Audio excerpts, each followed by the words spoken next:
নিরীহ ও নিরপরাধ শিক্ষার্থীরা যেন হয়রানির শিকার না হয় তা নিশ্চিত করার আহ্বান জানিয়েছেন আওয়ামী লীগের সাধারণ সম্পাদক ওবায়দুল কাদের।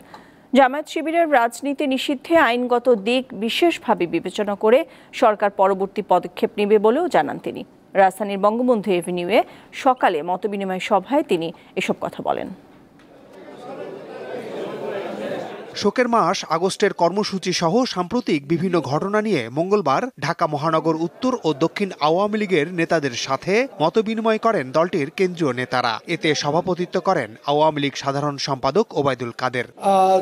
সারা বাংলাদেশে সম্প্রতি কোটা আন্দোলনের আড়ালে সহিংসতায় জড়িতদের গ্রেপ্তারে আইন শৃঙ্খলা বাহিনীর অভিযান নিয়ে কথা বলেন ওবায়দুল কাদের। তিনি প্রশ্ন রাখেন, বিএনপির মহাসচিবের কাছে সবাই নিরপরাধ হলে রাষ্ট্রীয় সম্পদ নষ্ট করল কারা? অ্যারেস্টের সংখ্যা বেশি দেখানোর জন্য কেউ যেন অতি উৎসাহিত হয়ে নিরপরাধী অনেককেও জড়িয়ে, এটা যেন কোনো অবস্থাতেই না হয় সে ব্যাপারে আমরা আইন প্রয়োগকারী সংস্থার কাছে বিশেষ করে মাননীয় স্বরাষ্ট্রমন্ত্রীর দৃষ্টি আকর্ষণ।